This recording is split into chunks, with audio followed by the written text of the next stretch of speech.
Narito na ang Tinig ng Kababaihan, ang programang tumatalakay sa karapatan ng kababaihan at iba pang kaugnay na usaping panlipunan. Tutok na sa programa kung saan ang boses mo ay mahalaga. Ito ang Tinig ng Kababaihan. Mapapakinggan tuwing Biyernes 1:00 hanggang 2:00 ng hapon sa Radio Magazine 1278 AM at replay tuwing Sabado 5:00 hanggang 6:00 ng hapon sa Radio Pilipinas 738 AM. Mapapanood rin sa Facebook page ng Philippine Commission on Women at Radio Pilipinas. Makinig on air at manood online sa Tinig ng Kababaihan. Tinig ng kababaihan. Mga ka-TNK at maligayang araw ng mga puso. Kayo ay nakatutok sa Radyo Magazine 1278 kHz para sa isa na namang episode ng programang tumatalakay sa gender and development at women empowerment. Mula po sa Presidential Broadcast Service, Bureau of Broadcast Services, ako po si Sharon Enriquez. At mula naman po sa Philippine Commission on Women, ito po si Hani Castro. Ito po ang inyong programang Tinig ng Kababaihan. Hello, Miss Honey. Hello, Miss Sharon. We're back. Ano yan? Love's Day ngayon. Love Day. Magandang hapon nga sa iyo, Miss Sharon, at Happy Valentine's Day muli. Valentine's Day Ayan nga. Ngayon nga ang unang episode natin dito sa Radio Magazine. Para sa ating mga tagapakinig at manonood, ang Tinig ng Kababaihan po ay makapakikinggan nyo na dito sa Radio Magazine 1278 kHz tuwing Biyernes, 1:00 hanggang 2:00 ng hapon. Pero mga ka-TNK, mapapakinggan pa rin po tayo sa pamamagitan ng replay natin sa Radyo Pilipinas 1 tuwing Sabado 5:00 hanggang 6:00 ng hapon at mapapanood sa Channel 3 ng TV Plus at Channel 45 to 49 sa For the Box. Kaya naman mga ka-TNK, ngayong araw ng mga puso, sana pusuan niyo kami muli. Pusuan niyo kaming muli. Ngayon naman ay dumako tayo sa bago nating segment dahil may bago tayong tahanan, Bisharo, no? May bago rin tayong segment dito sa TNK na featured God Work. God work na good work? I-flex na yan!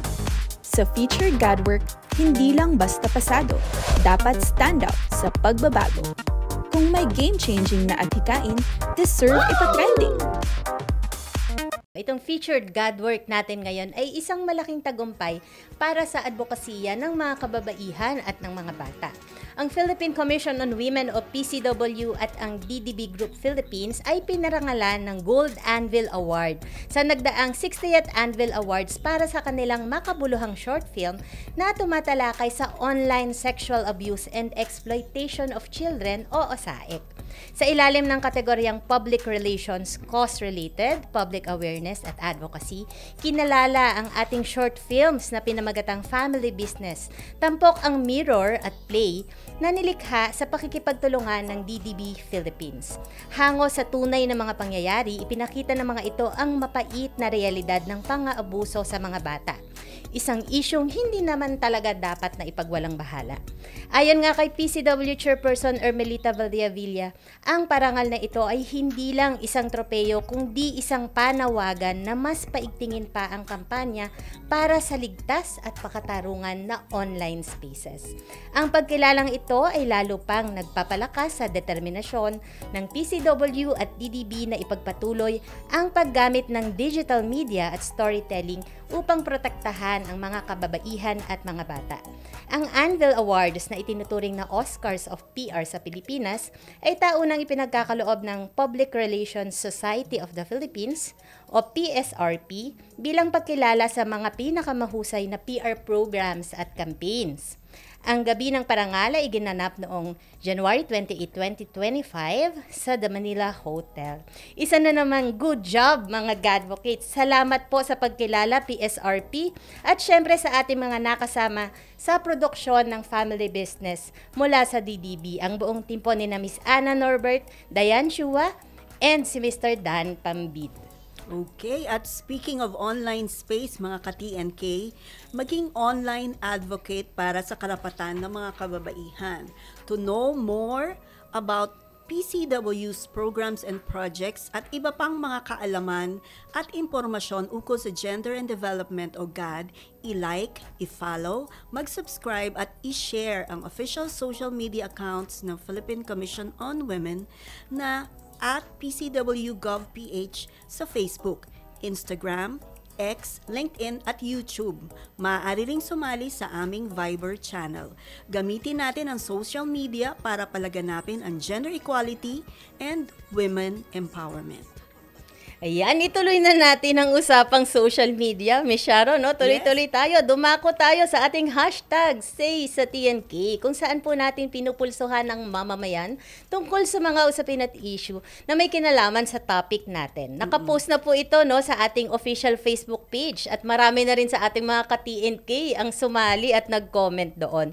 Dito nga po sa Tinig ng Kababaihan, mahalaga ang boses ninyo. Kaya makipagtala kayo na sa amin at sagutin ang ating question of the week. Ano-ano para sa inyo ang mga red flags o toxic na katangian sa isang relasyon? Ano nga ba ng mga red flags o yung toxic nga na tinatawag na katangian sa isang relasyon? Pulsuhan na natin yan, mga ka-TNK. Muli po, para sumali ay bisitahin at i-follow ang PCW Facebook at X account sa at PCW.gov.ph. O kaya naman po ay mag-text kayo sa 0917-845-4814. Ulitin ko po, maaari po kayong mag-text sa 0917-845-4814.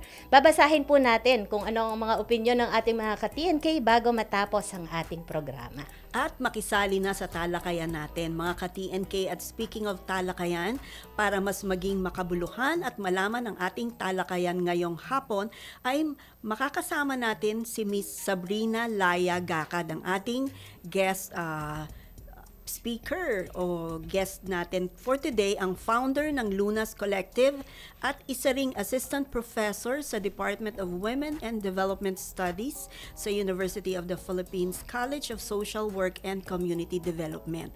Pero mamaya po yan. Yan po ay sa pagbabalik ng ating programang Tinig ng Kababaihan. Pagbibitiw, magbabalik agad ang programang nagbibigay tinig sa mga kwento at hikain, tagumpay at dagdag kaalaman para sa kababaihan. Ito ang Tinig ng Kababaihan. Babalik ang makabuluhang talakayan, pagbabahagi ng kaalaman at pagbibigay tinig sa mga kwento at hikain at tagumpay ng kababaihan. Narito na ang Tinig ng Kababaihan. Lakas ng ahon, tinig ng kababaihan. Bago po tayo magpatuloy, magbibigay lamang po kami ng trigger warning dahil sensitive din ang ating paksa na tatalakayin ngayong hapon. Kaya tamang paggabay ay kinakailangan. Ayan, pwede na po nating tawagin ang makakasama natin ngayong hapon, Miss Sharon, no? Yes. Si Miss Sabrina Laya Gacad, ang founder ng Lunas Collective at isang assistant professor sa Department of Women and Development Studies sa University of the Philippines College of Social Work and Community Development. Magandang hapon, Miss Sabrina. Magandang hapon, Miss Honey and Miss Sharon at sa ating mga tagapakinig. Miss Sabrina, ano po ba ang ibig sabihin ng red flag sa isang relationship? Sige. Definitely yung red flags, ito yung kutob natin na something is not going right in terms of the relationships we're in.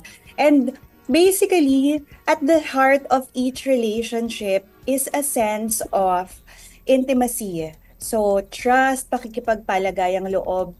And from that intimacy, there comes that connection. There comes that sense of we are growing together. Inaalagaan natin ang isa't isa. So, yun muna, that big picture of what relationships could be. Now, pag pumasok tayo sa question ng red flags, ang red flags kasi, depende rin to sa tao. So, depende sa preferences, depende sa mga hinahanap ng ating mga tagapakinig, kung anong kailangan nila in their relationships. But from my perspective, I would define the red flags to include things that make people unsafe. Yung mararamdaman mo na hindi ka panatag doon sa isang situation. Something is causing you to feel physically unsafe, something is causing you to feel emotionally unsafe. Meron din namang red flags na tumutukoy sa experience ng restriction. Yung mga pagbabawal ng mga tao sa paligid natin na palagay nila ay dapat nating sinusunod, pero sa atin, nararamdaman natin, but that's not my authentic self. Hindi na ako nag-grow or hindi na ako nagiging masaya sa ganitong klase ng mga restrictions. And of course, meron ding red flags na tumutukoy sa coercion, yung pagpilit or pagbaliwala ng mga refusal, pagbaliwala ng personal boundaries of what we don't want to do or what we don't want to experience sa pamamagitan ng pagpilit. And yung pagpilit na ito can be in the form of pa-sweet na pagpilit or can be in the form of yung direct threats and harmful behaviors to coerce us para gawin ng isang bagay na labag sa ating loob. And of course, the other final red flag I wanted to mention, yung direct na experience ng karahasan, whether the violence is in the form of physical violence, sexual violence, emotional violence, or other forms of social violence. Ayun. Yun muna yung overview. And just checking if how we're receiving this information also. Ayan. Maganda yung pagkalahad sa atin ni Ma'am Sabrina kung ano ba yung red flag. Pero ma'am, ano po ba yung difference nung red flag? Kasi 'di ba po pag kunyari, mga karelasyon natin, kahit sa friends, or even sa family, or yung mga boyfriend-girlfriend relationship, mga ganyan, no? Mga romantic relationships. Meron naman talagang pagkakataon o panahon na hindi kayo pinagkakasunduan, merong mga tampuhan. So, paano po natin ma-differentiate? Kailan ba yung parang normal lang tong tampuhan, magkakabati din, ganyan. Parang adjustment period pa lang, ganyan. Tapos dun sa sinasabi na red flag na talaga. That's right. Magandang tanong yan kasi usually nakakalito din, no? Usually yung tampuhan comes from a sense of disappointment, meron tayong expectations na hindi nami-meet, or meron tayong differences in perspectives or values, tapos nagbabanggaan ito. Sa akin, yung tampuhan, ma-recognize natin siya kung meron pa tayong desire for reconciliation. And second, naintindihan, it's a very internal process ng pag-intindi. Ano ba tong pain na nararamdaman ko? Yung pain ba na ito ay tumutukoy sa isang moment na I felt unsafe or kinakabahan na ako, natatakot na ako for my own well-being. And pag pumunta kasi tayo sa unsafe territory, that's usually a red flag for me. Pwede rin naman na ito bang nararamdaman kong pain ay dahil meron akong naranasang disappointment or meron akong naranasang friction with my partner na palagay ko pwede pa namin ayusin. Pwede pa kaming magkaroon ng some kind of an agreement para magkaintindihan kami. Or is this experience just for me na kailangan ko muna ng time apart? Kailangan ko muna ng time to make sense. Ano ba talaga yung gusto ko? Aligned pa ba ito sa mga aspirations ko in my relationships or aligned pa ba ito sa mga goals ko sa buhay na kung saan pumapasok din yung goals ko for relationships. And so, there's a whole range of differences pag red flag and tampuhan. And sa akin, yung pinakamahalaga is the sense of safety. Pag umabot na tayo sa threat to your sense of safety, definitely red flag na yon. Na-mention nyo po na yung physical safety, hindi ka malaya, coercion o pagpilit sa inyo, tsaka mga threats at violence, yung emotional, physical, verbal abuse.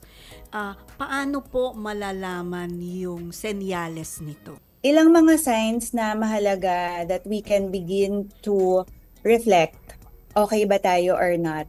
Pagka dumating dun sa meron kang kailangan gawin, sabi ng partner mo, and hindi ka komportableng gawin ito. So yung idea ng papasok ka dun sa kung ano man yung hinihingi niya, tapos hindi ka komportable, pansinin mo kung pumapayag ka dahil interesado kang ma-experience kung ano yung feeling ng kung ano man yung hinihingi niya para sa'yo. Or kung ginagawa mo na yung isang bagay para masatisfy siya, para hindi siya magalit, or para maging masaya siya kahit na may mawawala sa iyo or meron dagdag na apprehension sa iyo.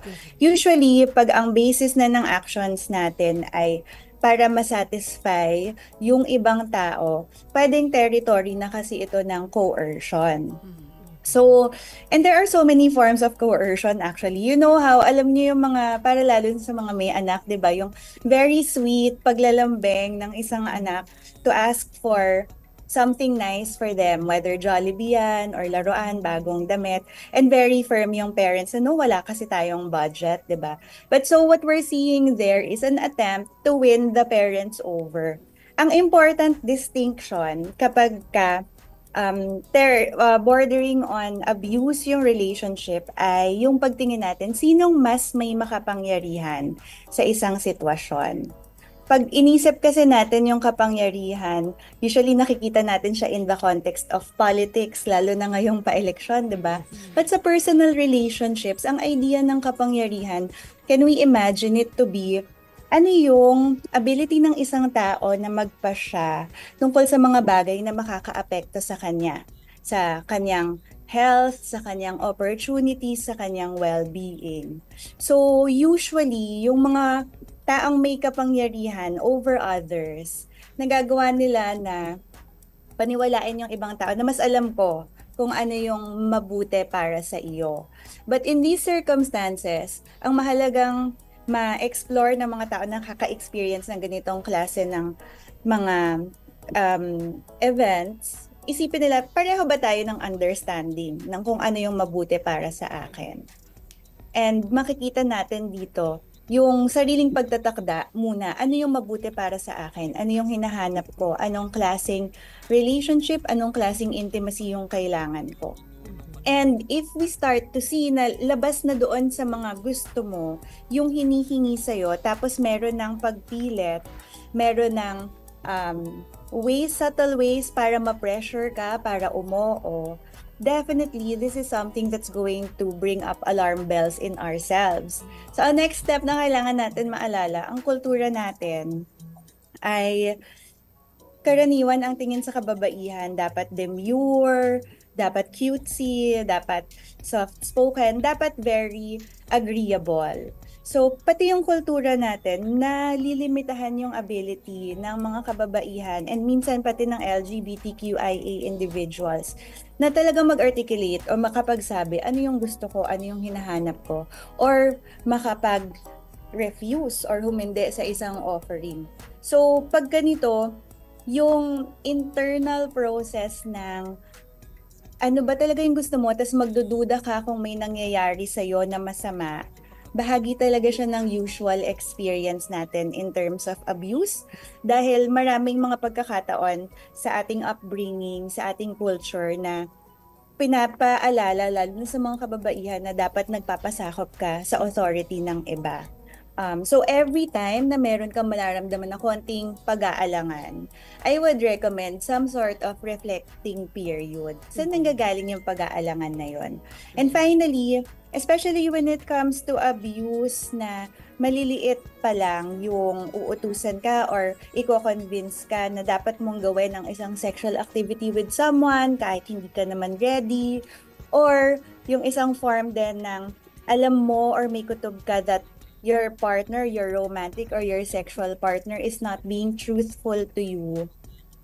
Usually, ang sasabihin kasi sa mga kababaihan, pagpasensyahan mo na, ganyan talaga ang mga lalaki kung heterosexual yung inyong relationship. May expectation ng pagpapasensya. Or, ang itatanong ng mga tao sa paligid natin, ano bang ginawa mo? Baka naman kasi ginalit mo siya or baka may ginawa ka para magalit yung partner mo sa'yo. Expect natin na hindi agad tayo susuportahan ng lipunan. Unfortunately, dahil nasa kultura natin yung expectation again for women to be tolerant, for women to be accepting and agreeable and understanding. Pagka nakakaranas na tayo ng ganong experiences na yung lipunan na mismo nagsasabi sa atin, there's something that we must have done to deserve the violence or the harm, the little harms, or nire-remind na tayo ng lipunan, pagtyagaan mo, ito na yung moment, talaga ba tatanungin na natin sa sarili natin, talaga ba? Dapat ko ba siyang pagtiyagaan? And I think these moments of discernment, dito yung magsisimula yung talagang magiging malinaw para sa atin. Sandali, ano ba yung tingin ko sa relasyon na meron ako? Ano yung kailangan ko? Ano yung nararanasan ko na hindi sumusuporta dun sa aking sense of safety, well-being, or joy? And from there, we can begin to explore, okay, ano nga ba, totohanan yung nararanasan ko? Ano yung mga signs na hindi na okay yung ganitong klase ng relationship? But that's a whole, kumbaga, very personal process of meaning making. And dahil nga sa lipunan natin, we have a lot of expectations on women to be understanding and agreeable. Minsan pakiramdam natin, mag-isa lang tayo na iniintindi kung ano yung nangyayari sa atin. Ganda nung sinabi ni Prof. Sab, no? Meaning making sa personal level. Parang dapat ikaw mismo bilang tao, no, regardless nga ito kung ano yung kasarian mo, no, or sexual expression or gender identity mo. Dapat kilalanin mo muna yung sarili mo and what makes sense to you. Ano yung para sa tingin mo, ito hanggang dito lang yung boundaries ko, yung setting boundaries, ganyan. Kanina, Miss Sab, kanina tinanong natin yung ating mga ka-TNK, syempre, mga ka-TNK natin yan, kung ano ba sa tingin nila, sa kanilang pananaw, ano ba yung mga red flag o toxic pagdating sa isang relasyon. Tingnan natin, ano bang sabi ng ating mga ka-TNK. Ang sabi po ni Vilma Vivo, infidelity, abuse, verbal man yan, physical, psychological, or economical, at distrust. Ayan. Toxic daw yan o red flag. Okay, sinabi naman ni Gilda P. Canedo, red flags or toxics in a relationship are those characteristics of your partner that doesn't motivate you to do your best, makes your life miserable, and happiness doesn't have room in your relationship. Sabi naman po ni Anjun, ayan, sabi niya, manloloko at gaslighter, tsaka yung walang respeto sa tinatawag na mutual consent. At sabi naman ni Clyde Santos, it's fighting for they know it's rights for their relationship. Yung bagay na pinagtatalunan palagi, yung pareho nila ego. Ayan. Sabi naman ni Rose May Liwag Peralta, possessive na partner tsaka seloso. At sabi naman ni Bao Sam Rain Bloss, love bombing. Sabi ni Cassie Montenegro Anderson, marami po. Yung cheating, consider na red flag na po yun. Then, dinedenay pa po. Nag-cheat na, dinedenay pa. Dinedenay pa po nila. At isa pa, yung nambubugbog ka ng girlfriend or asawa mo. Tapos, may mga anak kayo na pwedeng mag-cause ng trauma sa mga bata. Red flag din po yan. Yes. At sinabi naman ni Nida Verdadero Alcantara, unfaithful in all aspects. Can't BTE. Niisip namin kung ano yung BTE. Sabi ng mga Gen Z, can't believe this exists. And sabi naman po, finally, ni Juan Paulo Vargas, cheater. Toxic daw yan. Ayan. Yan ang ating mga nakalap sa Say sa TNK. Ayan. Mukhang ano bang masasabi ni Miss Sab sa ating mga ka-TNK? Sa ating mga ka-TNK, nasa atin na talaga yung knowledge kung ano yung ayaw natin, so ano yung red flags na nararamdaman natin ay... So, Miss Sabrina, yan, mapag-usapan naman po natin kasi kayo ang founder ng Lunas Collective, ano? Pero sa experience niyo po, bakit po may pagkakataon pa rin talaga na yung mga babae, nahihirapan po silang umalis dun sa mga ganito? Andyan na yung mga signs pero hindi po sila makaalis doon. Maraming reasons. Yung isa sa mga common talaga na reasons ay mahal mo yung isang tao. And at some point, dadating tayo sa point na pagmamahal na willing tayong makita kung ano yung worst qualities nila. Tapos gusto natin sila tulungan maging mas maayos. And yung ganitong klase ng love, siya yung type ng love na, sige, kaya ko patawarin, pero kailangan makita ko na mag-e-effort siya para magbago. So, minsan, pag ganito, it takes a while for us to realize, ay, teka lang, tama pa ba na ine-effortan ko yung isang tao na magbago kung siya rin naman pala ayaw magbago? Yung other reason, minsan, meron kayong anak together. So, may mga anak or meron kayong dogs kasi or cats, 'di ba? Yung ating pets halos anak na rin natin sila ngayon. So, may mga intimacies na na-form na tahing-tahi na yung buhay niyo together. Ang hirap ko mawala. Parang hindi mo alam saan mo sisimulan na i-unravel kung ano yung sa'yo, ano yung kanya. Yung friends ninyo, iisa na lang, or yung families ninyo, very close na rin together. So, may social pressure para, wait, let's stay together, let's make it work. Kasi maraming ibang maaapektuhan. Minsan, meron din talagang dependence, whether that dependence is emotional or financial. Yung emotional dependence, yung nararamdaman mo na sa kanya ka lang nagkakaroon ng meaning as a person. Minsan naman yung financial or social dependence, yung resources para sa pang-araw-araw na pangangailangan, whether sa bahay, para sa mga anak, or sa pansarili, nakatali dun sa relationship ng mga tao. At sa loob nitong ganitong mga pagkakataon, ang mga nakakaranas ng karahasan or ng abuse, hindi sila powerless. May maliliit na diskarte silang ginagawa. So the question becomes, for the people around them, paano mo susuportahan yung maliliit na diskarte na yon? Paano mo palalakasin yung loob nila to really define ano yung kailangan nila, paano nila kukunin yon, ano yung itsura ng healing, ano yung itsura ng safety at saka ng justice. Okay. At Miss Sabrina, yung Lunas Collective po ay isang organization na tumutulong sa mga kababaihan at LGBTQIA+ communities na nakararanas ng gender-based violence. Ano po yung mga specific services na inyong ibinibigay at paano makikipag-ugnayan sa inyong organization ng mga babaeng biktima ng pang-aabuso or mapang-abusong relasyon na nangangailangan ng tulong? Yes, thank you for this opportunity to plug. Ang Lunas Collective, nagsimula kami ng pandemic, March 2020. So, this year, we are turning 5 years old at to celebrate our anniversary, meron kaming Care Fair. So, ang Care Fair ay gaganapin sa March 28 sa Commission on Human Rights. For our helpline, so ang aming helpline, isang chat helpline open mula Mondays to Saturdays, 1 to 7 p.m. sa Facebook Messenger ng Lunas Collective. Ang helpline ay nandyan para mag-provide ng psychosocial first aid.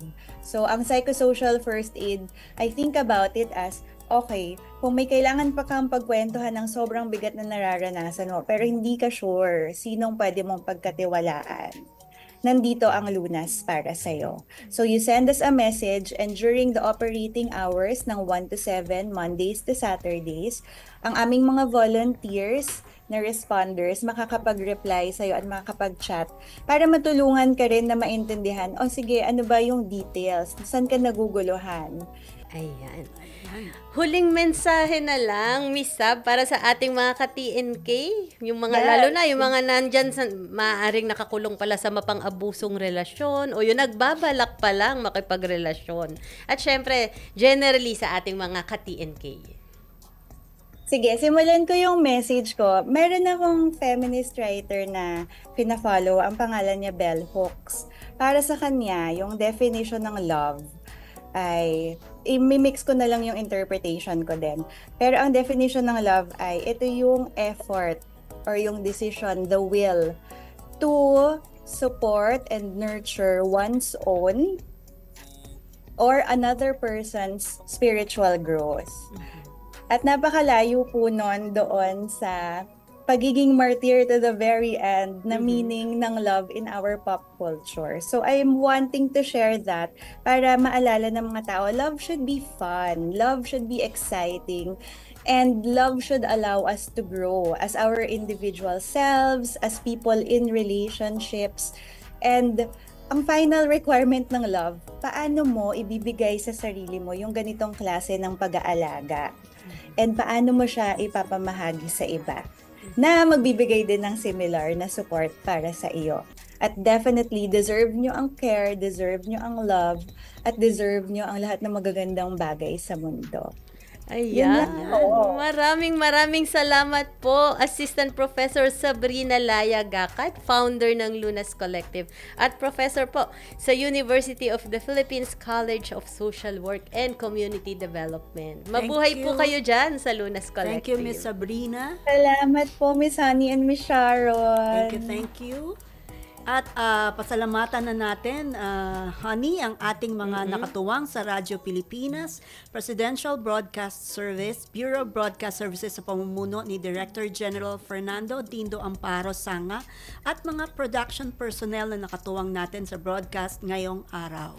At syempre, salamat din po sa mga nakatuwang natin mula naman sa Philippine Commission on Women, sa aming pong Management Committee, at syempre sa Corporate Affairs and Information Resource Management Division na mga andyan, kasama natin sa tech booth at nakatutok din sa atin sa on-air at online. Hanggang sa susunod na episode ng ating Tinig ng Kababaihan. Maraming pong salamat, Miss Sabrina. Yan. Happy Valentine's Happy po ulit Valentine's. at happy anniversary sa asawa ko.